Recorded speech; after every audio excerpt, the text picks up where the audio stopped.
Olá, olá, você que nos acompanha aí no vídeo que estamos disponibilizando hoje.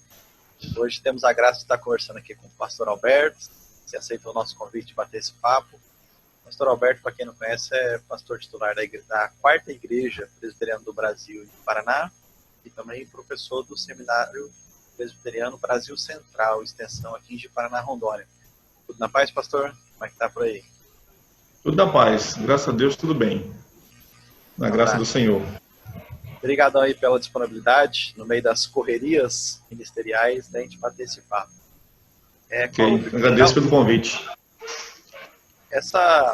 Esse interesse de conversarmos sobre isso surgiu do interesse pastoral, pela igreja, por ver como que os irmãos devem lidar nessa situação de não ter como se reunir para fazer o culto, né? Porque a nossa vida cristã, desde que nos convertemos, tem sido com reuniões. 2, 3, 4 vezes durante a semana, ou dependendo da semana. E, de repente, não podemos mais nos reunir. E agora? O que fazer? A igreja para? O que os irmãos podem fazer para manter a sua fé, já que a gente não tinha isso, né? Nosso hábito era sempre se reunir. E daí pergunto para o senhor começar a nos explicar aí como que a igreja está fazendo aí na Quarta Igreja, já que não está podendo se reunir para fazer os cultos, como que vocês se adaptaram a esse momento? Então, como você falou, realmente foi assim, a queima-roupa, como se diz, né? De repente, domingo a gente reúne, já planejando para o domingo seguinte, e aí vem essa situação, a decisão, né, por parte dos governantes, tanto a nível do Brasil, Estado, município, a própria OMS, que não poderia mais ter as reuniões, né, a questão das aglomerações. Né, fomos pegos de surpresa mesmo, né? E aí a gente tem que manter a nossa comunhão mesmo sem estarmos no mesmo lugar. Né? Interessante isso, né? Que a gente, quando fala de comunhão, o pensamento é que estejamos no mesmo lugar, né? Como é bom e agradável viver unidos, irmãos, né? Estar unidos. Mas essa união hoje é um pouco diferente. É uma união virtual, né? E aí, devido a essa situação, a gente foi começando a pensar, né, colocando diante de Deus também, logicamente, primeiramente, e pensando o que poderia ser feito. E começamos, então, a ter a atitude que acredito que a grande maioria das igrejas estão tendo, né? Que é de fazermos os cultos online. Inicialmente, a gente começou a gravar estudos bíblicos, escola dominical, né, culto à noite, também domingo à noite, a mensagem para o domingo à noite, né, tudo gravado. Depois, então, veio o desafio de fazer a live, né, fazer live, que também nenhuma experiência havia da nossa parte quanto a isso. Realmente é um desafio que a gente teve que enfrentar e começamos a fazer dessa forma, né. Já temos feito alguns, o pastor Daniel também aqui com a gente, seminarista Lucas, né? O próprio seminarista Lewis também, né? Teve uma mensagem que ele fez a live. E ontem também tivemos um momento de missões, né? Com uma missionária que trabalha na Oceania, Papua Nova Guiné, também fizemos a live aqui com ela. Na terça-feira, os irmãos do Louvor também fizeram. Então, assim, situações que até então não imaginávamos, né? Não havíamos planejado e que estão acontecendo, né? Como a palavra do Senhor fala, né? O homem pode fazer planos, mas a resposta certa vem do Senhor. Então, não havíamos feito desse plano, né? Esse plano não existia. Deus direcionou para que, né, essa situação viesse a acontecer, né? Sabemos que, o mais difícil que seja, não fugir ao controle dele, né? Há um propósito em tudo isso, e aí cabe a nós, então, aprender, né, com a situação, tirar lições, né, fazendo aquilo que é possível a nós. Aí, vamos fazendo nas gravações, as lives, vamos errando, às vezes não fica 100%, né? E aí vamos tendo que investir em equipamento para poder as coisas melhorarem. Então, procurar realmente não deixar de congregar, ainda que distantes, né, de estarmos juntos, compartilhando, orando, louvando, né, pessoas mandam também mensagens para a gente, né, e a gente vai, então, reaprendendo, né? E com isso não deixando de crescer espiritualmente, de realmente continuar buscando ao nosso Deus, né? Então isso é o que tem sido feito até o momento, né? Nessa situação. Tudo na correria, né? De uma hora para outra. Correria. Aham. Então, imprevisto mesmo. Pelo que eu tenho visto, as igrejas têm feito mais ou menos igual. As agendas são praticamente as mesmas, os horários de culto, de reunião de oração, de escola dominical, porém transmitido pela internet, né? Transmitido. Sempre, ou sendo gravado ou sendo live, sempre procura colocar no horário normal que já era, né? No caso, quarta-feira, até mesmo os grupos familiares têm se reunido, né? Através dos recursos das mídias sociais, né? Cada um na sua casa, marcam lá, né? Pegam o recurso, como nós estamos tendo agora, né? Através desse recurso aqui, e cada um em suas casas, reúnem e oram, e louvam, e compartilham a palavra. Então, não estão no mesmo local, mas estão juntos, né? Pela fé e pelo amor de Deus derramado em nossos corações, né? Então, o horário tem sido o mesmo. A única diferença que houve até agora, que eu lembrei agora, foi uma história que tivemos para criança, né? Que até então a gente estava só mandando mensagem na escola dominical para adultos. Mas domingo passado agora nós mandamos também para as crianças, e aí foi um horário diferente, né? 9 horas da manhã foi enviado para os adultos e 10h30 foi enviada outra história, né? Direcionada para as crianças. Mas fora isso, tem sido sempre no horário normal que eram os cultos aqui presenciais. Legal, bacana. Agora, pensando no dia a dia do cristão, com certeza faz diferença. Ele não chegar no fim de semana ou na quarta-feira, comumente, ir para a igreja, se reunir com os irmãos, faz diferença, faz falta. O que o senhor vê como desafio para esse cristão agora, que não pode se reunir? Como que ele faz para alimentar a sua fé, para se manter firme no Senhor, mesmo sem estar se encontrando presencialmente com os irmãos, né? O desafio é de se organizar, porque a questão do tempo, né, que todo mundo achava que não tinha, né, ninguém tem tempo para nada, né? Agora a gente está vendo que tem, né? Muitas pessoas nem saem de casa, especialmente aqueles que são de mais idade, né, os irmãos mais idosos, aqueles que talvez tenham alguma doença, né, que se colocam em grupo de risco, né? E os demais, que às vezes até trabalham ou têm uma atividade fora, mas que acabou ali, vão para casa, né? Então, assim, estar em casa, a grande maioria é o que tem acontecido.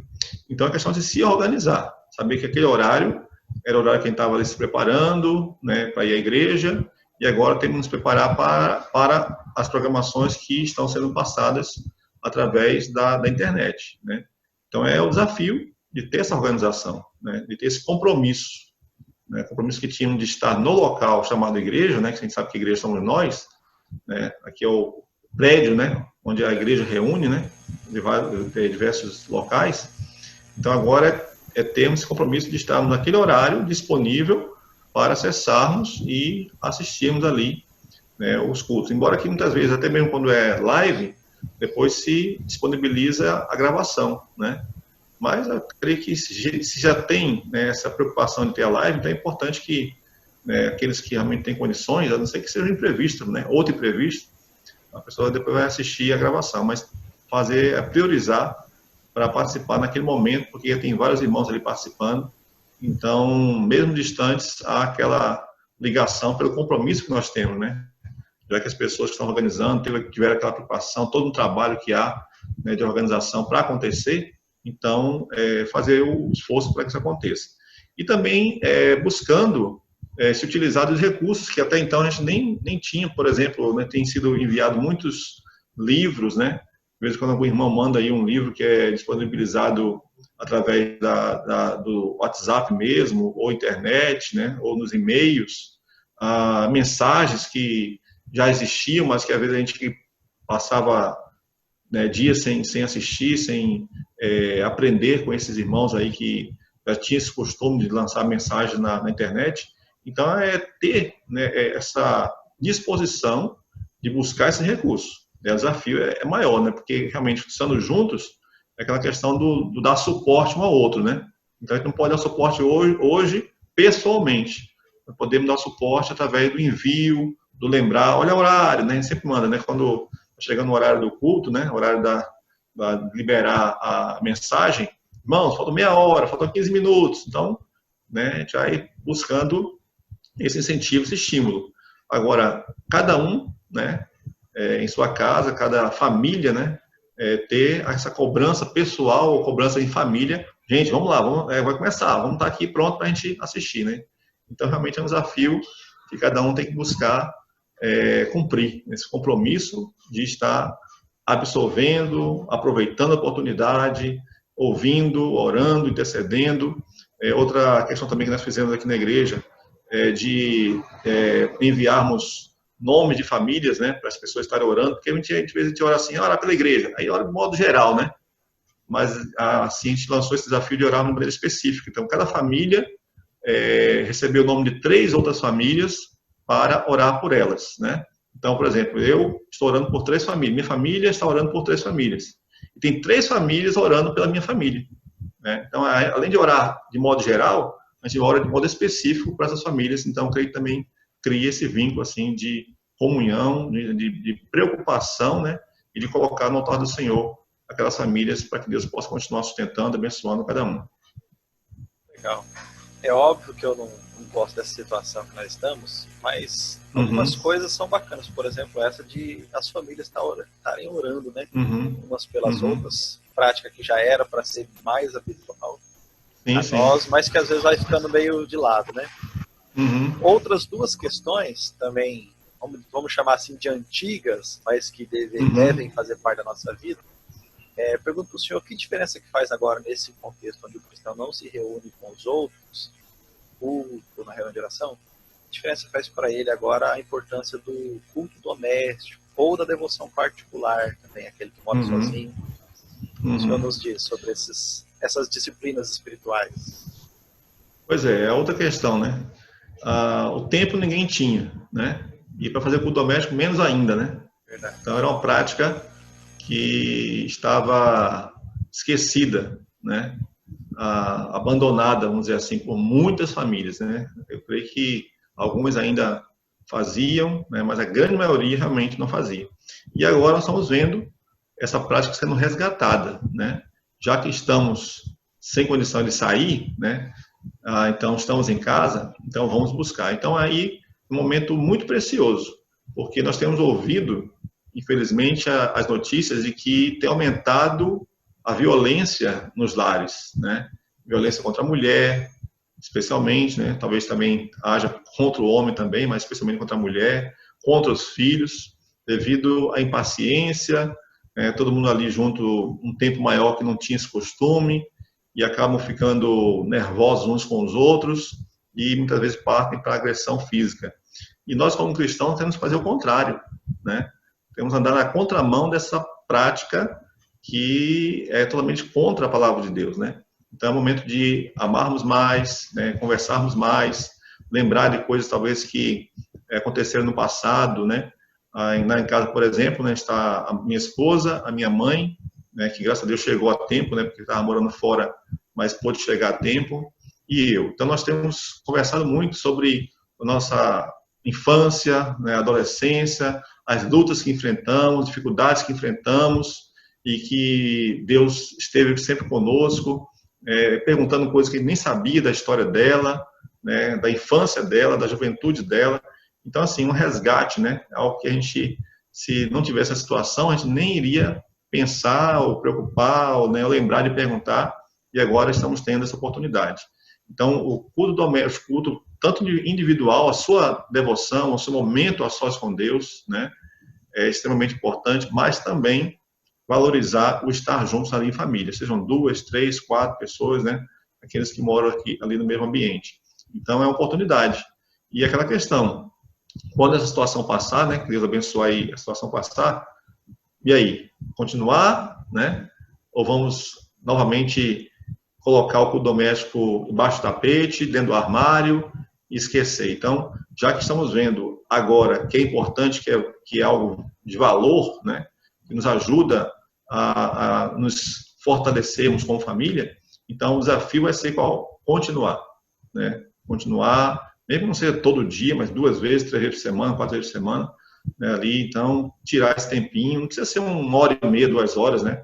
15 minutos, 20 minutos ali, hora, fazer aquele rodízio, né? Um dia 1 hora, outro dia outra hora. A gente procura ler um texto da Bíblia, 4 versículos, 5 versículos, cada um lê um versículo, compartilha aquilo que aprendeu. Então é algo bem objetivo, mas que traz um grande benefício para a vida da família.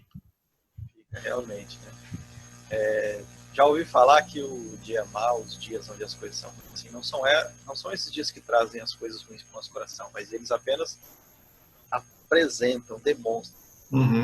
Então, nesse contexto agora onde não estamos podendo nos reunir, aquele cristão que já tinha o hábito de culto doméstico, da sua devocional diária, com certeza ele está enfrentando de uma forma melhor esse momento, né? Já aquele que não conseguia conversar em casa, com a esposa, com os filhos, agora que está em casa, cadê o assunto? E também, com certeza, ele vai enfrentar maior dificuldade em lidar com esse afastamento, né, físico dos irmãos da igreja. Então, um momento ruim também é um momento onde Deus nos dá a oportunidade de melhorarmos, de vermos um pouco melhor alguns defeitos e buscarmos corrigi-los, né? E agora está mais do que nunca apresentado o grande benefício do culto doméstico, da devoção particular.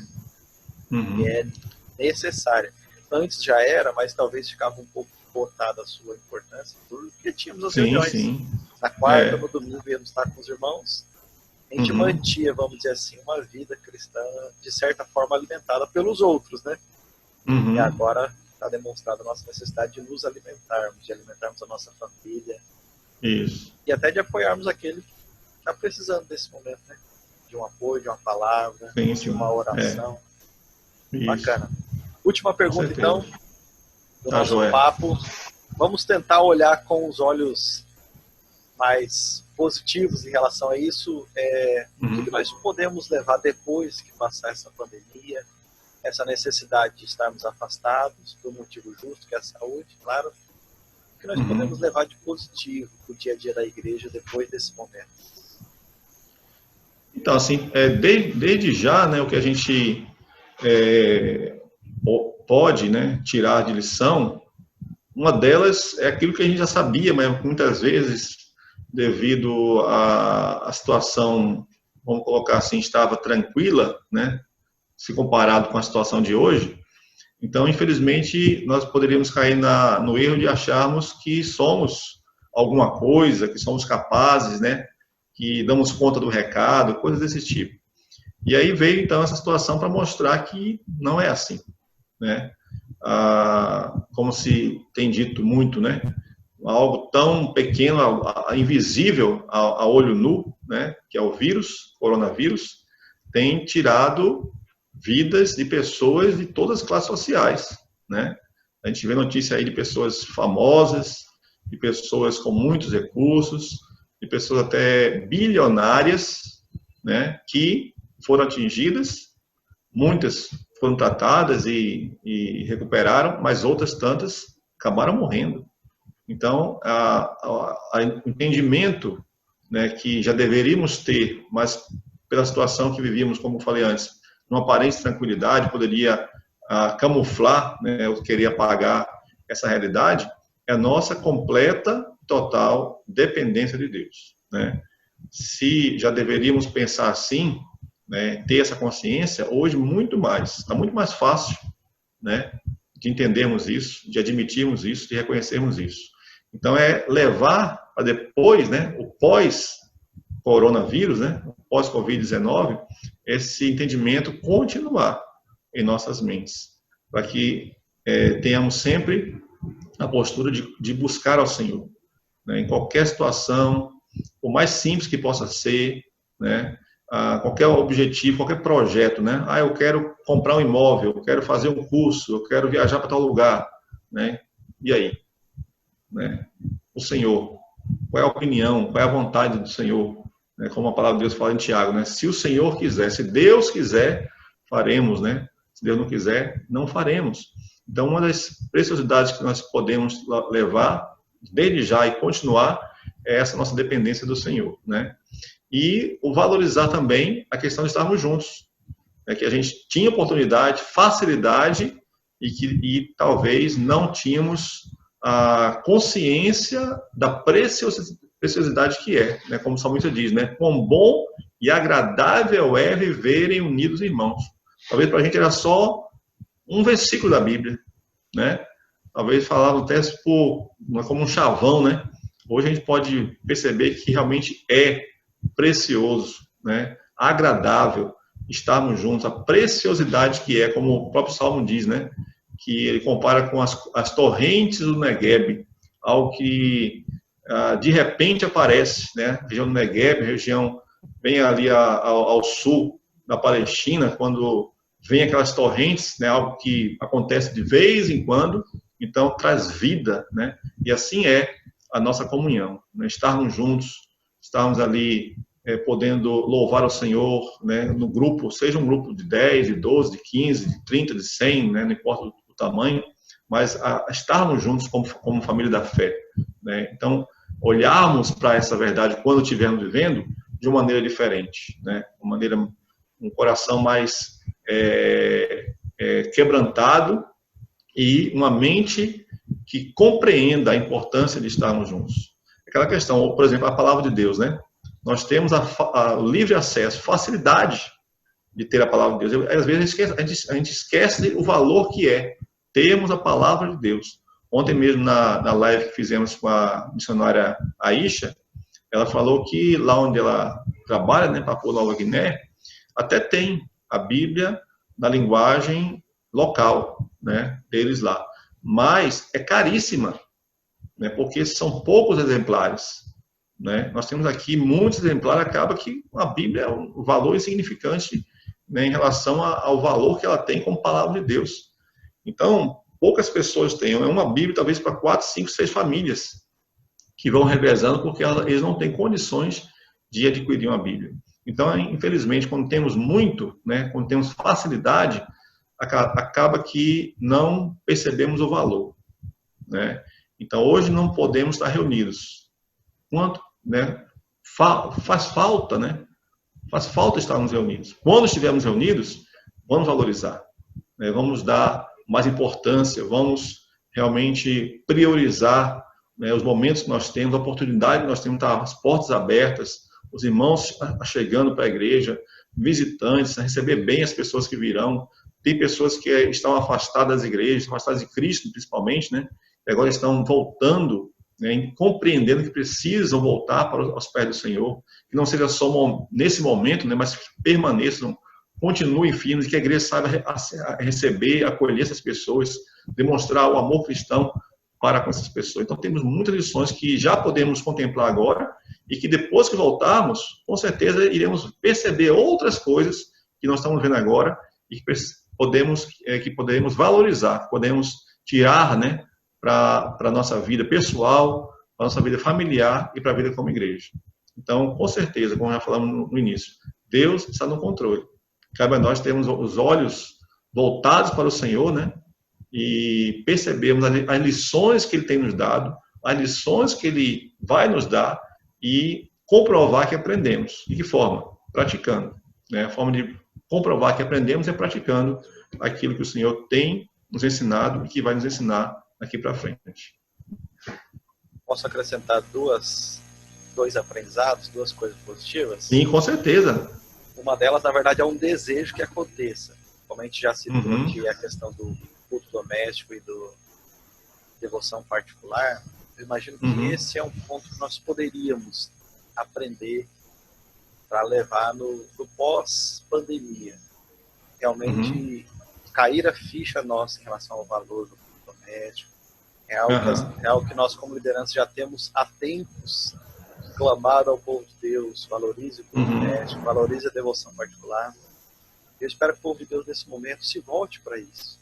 Realmente crie esse hábito. Não sei quanto tempo vai durar, se 3 meses, se 4 meses, 2 anos. Só Deus sabe. Só Deus sabe. Não sei se eu durarei esse tempo todo. Mas eu espero que o tempo que Deus quiser que fiquemos assim, seja um tempo onde a gente aprenda a cultuar em casa, que os pais assumam essa responsabilidade de ensinar os filhos, a esposa e o marido, e também a devoção particular. Um segundo ponto Eu vejo como positivo é justamente o que a gente está usando. O uso das tecnologias. Isso, Que bom ver todas as igrejas correndo atrás de equipamentos, telefone, microfone, para fazer as lives. Isso. Algumas poucas antes já utilizavam e bem, e hoje a gente está descobrindo como que é um mundo farto de oportunidades de evangelização. Muita gente acompanha mesmo, gente de todo o país. Cada live que a gente faz, imagino que seja a realidade de vocês também, gente de todo canto do país, de outros países, tem nos acompanhado. E é bacana poder levar a mensagem de Deus de uma forma tão ampla como a internet nos permite fazer, e esse é um ponto positivo. Ontem eu estava assistindo a live com a missionária Aisha, teve um senhor que perguntou, acho que 2 ou 3 vezes, lá de Santa Catarina, né? Isso, o Cláudio. O senhor conhece ele ou não? Estava assistindo? Não conheço. Olha aí, Outro dia a gente também estava em outra live também, um rapaz lá da Bolívia, lá de Santa Cruz de la Sierra também, estava participando também, da Bolívia. Está estudando lá para medicina, né, lá na Bolívia. Então, assim, a gente não sabe, a gente não tem noção da dimensão, né, até onde vai, né. E a gente, assim, como você falou, algumas igrejas já tinham essa prática, outras deixavam para depois, como no nosso caso mesmo, não tinha essa prática, né. E até com barreiras por causa de não ter esse costume mesmo, né? Mas agora a gente está sendo forçado, quebrando esses paradigmas, né? E sem querer, sem planejar, colocando em prática e podendo chegar em muitos lugares que até então a gente não estávamos chegando. É bem provável que essas pessoas talvez nunca estejamos numa reunião juntas, né? O Cláudio lá, o irmão lá da Bolívia, mas puderam participar dessa reunião online. Não vai substituir, é óbvio, nossa reunião presencial, mas é uma amplificação da pregação da palavra de Deus que se espalha na internet. E glória a Deus por isso. As coisas boas vêm, nós as absorvemos. Né? Pastor, brigadão por disponibilizar esse tempo da semana do senhor aí, corrida, para nos dar essas palavras. Eu agradeço pelo convite. Depois nós marcamos um próximo aí, até com outros parceiros do ministério, para conversarem com a gente aqui e edificar a igreja também, no meio da palavra de Deus. Então. Né? Eu não posso estar aí na sua casa agora, né, pela dificuldade, mas dá um abração na Maria, né? Dá um beijo na Sara. Vou dar. Ainda tem uma certa distância. Tá certo, né? Mas dá um beijinho lá na barriga da Maria e já chega na Sara. Assim. Aproveita tá bom? Para pedir você que vai estar nos assistindo aí, lembre de acompanhar as nossas redes sociais, da 4ª Igreja Presbiteriana do Brasil, da Igreja Presbiteriana Vila Jotão, também aqui de Ji-Paraná, Rondônia, e se inscreva lá no canal do YouTube. Você pode nos procurar aí pelo YouTube, nos seguir, que dependendo da quantidade de usuários que nós tivermos, nós temos acesso a algumas ferramentas a mais que ainda não temos. Então fica o convite aí, um abração aí a todos os irmãos, o pessoal da 4ª Igreja Presbiteriana do Brasil, as demais igrejas aqui de Paraná e do Brasil que irão nos assistir. Fica um abraço aí para vocês. Obrigadão, pastor. Então. Um abração a todos, Deus abençoe e fique na paz. Até mais. Falou.